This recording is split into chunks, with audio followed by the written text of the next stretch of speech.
Hello friends. तो आज मैं आपको बताऊंगी कि मेरे पास सिलाई का ऑर्डर सबसे पहले कैसे आया, मतलब है ना। तो आज हम इस टॉपिक पर ही चर्चा करेंगे। तो पहले आप देख सकते हो कि अभी भी मेरे पास बहुत सारे सिलाई के ऑर्डर आ रखे हैं। और इतने सारे ऑर्डर आने का मेन कारण क्या है और मैंने अपनी सिलाई की शुरुआत कहाँ से करी हुई है, वो आज आपको मैं सारी डिटेल बताऊंगी। आप लोग सोचते होंगे कि मेरी शुरुआत शायद मेरी दुकान से हो रखी है, लेकिन ऐसी बात नहीं है। मेरी शुरुआत जो हो रखी है ना, वो बहुत छोटे से गांव से हो रखी है। और गांव में इतनी जनता नहीं रहती जितने कि शहरों में रहती है। गांव में इतनी इनकम नहीं होती जितने कि शहरों में होती है। जैसे कि मैं जहां आ रखी हूँ यहाँ बहुत ही अच्छा है और बहुत ज़्यादा इनकम भी होती है। मतलब मेरे हिसाब से ठीक ठाक हो जाती है, जितना मुझे चाहिए उतना हो ही जाता है। लेकिन अगर आप सिलाई सीख रहे हो या सिलाई करते हो और आपके पास ऑर्डर नहीं आ रहे हैं, तो भाई सबसे पहली बात मैं बता देती हूँ कि अगर आपके पास ऑर्डर नहीं आ रहे तो कहीं ना कहीं कमी आपके ऊपर ही है। और आप मैं अपने पे ही बात बताती हूँ कि अगर जब भी मैंने सिलाई सीखी थी ना, तो मेरे पास भी पहले ऑर्डर नहीं आते थे। लेकिन ऑर्डर पता कहाँ से आते हैं, मैं आपको बताती हूँ। सबसे पहले आप अपने घर से शुरुआत करिए, अपने आप से शुरुआत करिए। अपने लिए अच्छे अच्छे कपड़े बनाइए, उसको पहनिए, उसको लोगों को दिखाइए। जब लोग देखेंगे कि ये सूट तुमने कहाँ से सिलवाया है, तभी आपके पास ऑर्डर आते हैं। तो मैंने भी ऐसे ही किया था जब भी मैंने सिलाई सीखी थी ना। और सिलाई की शुरुआत मैंने अपने घर से करी है, अपनी सिस्टर लोगों से करी हुई है, अपनी बहनों से करी हुई है, अपनी चाची, भाभी, बुआ। मेरा परिवार बहुत बड़ा परिवार है मेरा।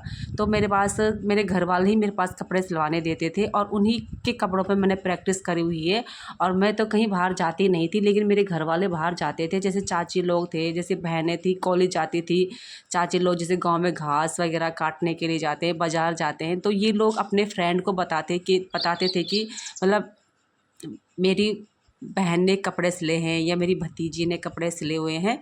तो इसी तरह से मतलब मेरा गांव में प्रचार हुआ था। तो जब लोगों ने देखा कि मतलब मेरे घर वालों के ही कपड़े देखे लोगों ने, तो लोगों ने मेरे पास कपड़ा देना तब शुरू किया था। क्योंकि मैं भी सच बताऊं तो मैं कहीं बाहर जाती नहीं थी, मैं सिर्फ घर पे ही रहती थी, मैं कॉलेज नहीं जाती थी। मैंने जितना सीखा सिर्फ मैं सिलाई सीखने के लिए बाहर गई थी। 2 या 3 महीने मैं गई थी बाहर सिलाई सीखने के लिए, उसके बाद मैं घर पर ही रहती थी। और घर पे ही मैंने जितना मतलब प्रैक्टिस, जैसे साड़ियों पे होता है, जैसे दुपट्टा होता है, जैसे कॉटन की जो सूट वो होते हैं ना, धोती होती है, इन सब पे मैंने मतलब प्रैक्टिस करी हुई है। और शुरुआत मैंने अपने घर से करी हुई है। और घर वालों की ही वजह से मेरे पास पहले पहले मतलब जितने भी ऑर्डर आए थे ना गाँव में, तो उनकी ही वजह से आए थे। तो मुझे अभी भी याद है, क्योंकि गांव तो इतना बड़ा होता नहीं है, गांव होता है बहुत छोटा। और गांव में इतनी ज़्यादा इनकम भी नहीं होती जितना मतलब शहरों में होती है। तो मैं आपको बता देती हूँ कि सबसे पहले अपने ऊपर एक कॉन्फिडेंस होना चाहिए। अगर आपके पास कॉन्फिडेंस है तो आप कॉन्फिडेंस के साथ अपने कपड़े सिल सकते हो और दूसरों के कपड़े भी सिल सकते हो। और हाँ, कभी भी आप ये सोचते होंगे ना कि मैं आपको बता देती हूँ कि देखो हमारे पास भी मोटे लोग भी आते हैं, पतले लोग भी आते हैं। मतलब साइज़ जैसे 40 साइज़ का हो गया, जैसे 49 का हो गया, बहुत बड़े बड़े साइज़ के लोग अब मेरे पास आते हैं। लेकिन मैं हर एक का कपड़ा सिल देती हूँ। और पहले तो मुझे बहुत ज़्यादा डर लगता था कहीं किसी का कपड़ा ख़राब हो गया तो। होता है भाई, पहले पहले जो कपड़े आते हैं सिलने के लिए तो डर लगता है। तो डर मुझे अलग से नहीं लगता, जो हमारे पास सिलवाने आते थे ना उनको भी डर लगता है। उनको ये डर लगता है कहीं हमारा कपड़ा ख़राब ना हो जाए, और हमें ये डर रहता है कहीं हम इनका कपड़ा ख़राब ना कर दें। क्योंकि देखो, अगर हमने किसी का सूट भी ख़राब कर दिया है, किसी के कपड़ा भी ख़राब कर दिया, तो काफ़ी लोग तो ऐसे होते हैं जो उसी टाइम ताने सुना देते हैं। और काफ़ी लोग तो ऐसे होते हैं जो सोचते हैं कि चल अब गलती हो गई तो क्या ही कर सकते हैं ना, मतलब हम सही करने की कोशिश करते हैं।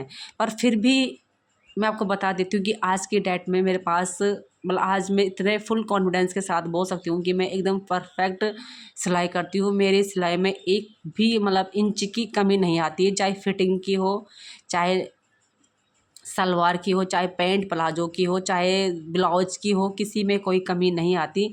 हाँ, जब मैंने शुरुआत में अपनी सिलाई की शुरुआत करी थी तो भाई बहुत ज़्यादा कमी आती थी। और कमी क्या आती थी, कभी ढीला हो जाता था, कभी टाइट हो जाता था, कभी कंधे गिर जाते थे। तो ऐसा पहले पहले होता है, क्योंकि वो इसलिए होता है कि हमें पता नहीं रहता। जब तक हम बोलते हैं ना कि जब तक हम प्रैक्टिस नहीं करते तब तक कुछ नहीं होता। और हम अगर प्रैक्टिस करते रहते हैं ना, तो हाथ अपने आप क्लियर होता रहता है। तो आज मेरी दुकान को 7 साल हो गए हैं दुकान खोले हुए, और मैं अभी भी मतलब मेरे कपड़ों में कोई शिकायत नहीं आती। तो मैं हकीकत बता रही हूँ आपको, इसमें कोई झूठ नहीं है। और आप देख सकते हो कि अभी भी मेरे पास ऑर्डर आ ही रहे हैं। तो ऑर्डर आने का रीज़न आपको पता चल गया होगा, क्योंकि ऑर्डर भी तभी आते हैं जब सिलाई अच्छी हो। अगर सिलाई अच्छी नहीं होगी तो ऑर्डर नहीं आएंगे। तो गाइस, मेरी शुरुआत हुई ऐसी थी कि मेरी शुरुआत मेरे घर वालों से हुई है और अपने आप से हुई है। और मैंने हमेशा डिज़ाइनर चीज़ सीखने की ज़्यादा कोशिश करी हुई है। और हाँ, मैं ज़्यादा डिज़ाइनर कपड़े भी नहीं बनाती, क्योंकि हमारे यहाँ ज़्यादातर लोग नॉर्मल कपड़े ही पहनते हैं और डिज़ाइनर कपड़े तो कोई कोई ही सिलवाता है। तो सिंपल कपड़ों में भी अच्छी खासी इनकम हो जाती है। अगर आपको एक सूट से 200 रुपये भी सिलाई मिल रही है और एक दिन में आपने 2 सूट भी सिल दिए हैं, तो 400 रुपये बहुत होती है एक दिन की इनकम। आपको सिर्फ एक दिन की बता रही हूँ। आप ये मत सोचा करो कि मुझे एक दिन में 3 सूट, 4 सूट या 5 सूट तैयार करने। आप ये सोचा करो कि मुझे एक दिन में 400 रुपये कमाने हैं। अगर आप एक दिन में 400 रुपये कमा रहे हो और आपके हाथ में सिर्फ सफाई नहीं है और आप चाहते हो कि सफाई भी आए, तो धीरे धीरे आप एक दिन में ना, प्रैक्टिस के साथ साथ आप एक दिन में 4 सूट भी, 5 सूट भी बना सकते हो। क्योंकि जैसे मैंने किया था, मैंने पता सीजन में मैं एक दिन में कम से कम मैं 5 या 6 सूट सिलती थी। जब शादियों का सीजन आया था बीच में, मुझे अच्छे से याद है कि मैं बहुत ज़्यादा बिजी हो गई थी, इतनी बिजी हो गई थी कि मुझे वीडियो बनाने का भी टाइम नहीं मिला। अभी भी मैंने सारी वीडियो बनाकर रखी हुई है, इसलिए मैं आपको बता रही हूँ कि सारी वीडियो मैंने पहले से ही बनाकर रखी हुई थी। तो अब मुझे थोड़ा डालने का समय मिल रहा है, तो मैं आप लोगों के लिए डाल रही हूँ। और देखो, वीडियो बनाने का भी एक टाइम होता है, लेकिन टाइम लगता नहीं है, क्या कर सकते हैं। तो गाइस, आप लोग भी अगर सिलाई कर रहे हो या सिलाई सीख रहे हो तो बिल्कुल भी घबराने की ज़रूरत नहीं है। और अपने आप को, अपने आप पे फुल कॉन्फिडेंस रखिए। अब जब तक आप पे कॉन्फिडेंस नहीं होगा तब तक आप आगे नहीं बढ़ सकते। और आगे बढ़ने के लिए बहुत ज़्यादा मेहनत की ज़रूरत होती है, बहुत ज़्यादा प्रैक्टिस की ज़रूरत होती है और बहुत ज़्यादा आप लोगों को कोशिश करनी है, क्योंकि कोशिश करने वाले ही आगे बढ़ते हैं। अगर आप लोग हार मान जाओगे तो आगे नहीं बढ़ोगे। हार मानकर कुछ नहीं होता, क्योंकि मैंने भी बहुत ज़्यादा प्रैक्टिस करी हुई है। मुझे कम से कम सिलाई करते करते 10 साल हो गए हैं। 10 क्या 12-13 साल तो आराम से हो गए हैं, लेकिन मैं 7 साल से रेगुलर सिलाई कर रही हूँ। इस बीच मैंने सिलाई को छोड़ा हुआ था, लेकिन मैं दोबारा से अब सिलाई पे लग चुकी हूँ। और अभी मुझे ये लगता है कि मुझे सिलाई से ही आगे बढ़ना है, क्योंकि जब मैंने अब दुकान भी खोल दी है, दुकान पे सारे सामान भी रख दिया है, कस्टमर भी मेरे पास आ ही रहे हैं और कपड़े भी मैं अच्छे सिल ही रही हूँ। तो वही, अब इंसान को क्या चाहिए, इंसान को सब ये कुछ ही तो चाहिए, बाकी क्या चाहिए ना। तो कोशिश मेरी यही रहेगी कि भगवान आगे भी ऐसी मेरी दुकान बनी रहे और चलती रहे, आगे बढ़ती रहे। और देखो, देने वाला भगवान है, कभी भी ऐसा नहीं करना चाहिए कि दूसरों को देखकर कभी भी जलन नहीं होनी चाहिए। अगर किसी के पास ज़्यादा कपड़े सिलाने के लिए आ रहे हैं और तुम्हारे पास नहीं आ रहे, तो इसमें कुछ बिल्कुल भी घबराने की ज़रूरत नहीं है। क्योंकि जब तक हम मेहनत नहीं करेंगे तो हमें, हमारे पास कोई भी ऑर्डर नहीं आएगा। तो ऑर्डर अगर आपको चाहिए, आप चाहते हो, तो पहले मेहनत करिए। अगर किसी के पास ज़्यादा कपड़े आ रहे हैं तो उसने हमसे भी ज़्यादा डबल मेहनत करी हुई है और उसके हाथ में बहुत अच्छी फिनिशिंग है, इसलिए उसके पास ज़्यादा कपड़े जा रहे हैं। और जब आपके हाथों में सफाई नहीं है तो आपके पास आएगा कौन।